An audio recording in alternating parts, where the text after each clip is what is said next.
உங்கள் சத்யாவின் தமிழ் புத்தாண்டு super offer.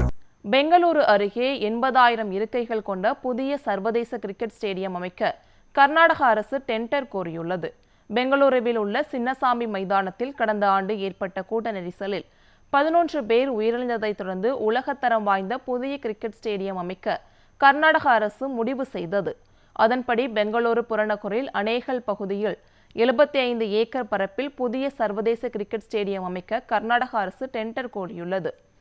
950 கோடி ரூபாய் மதிப்பில் 80,000 இருக்கை வசதியுடன் கட்டப்படும் இந்த மைதானம் இந்தியாவின் 2வது பெரிய கிரிக்கெட் மைதானமாக அமைய உள்ளது. இதற்கான திட்டப்பணிகளை கர்நாடகா வீட்டு வசதி வாரியம் மேற்கொள்ள உள்ளது.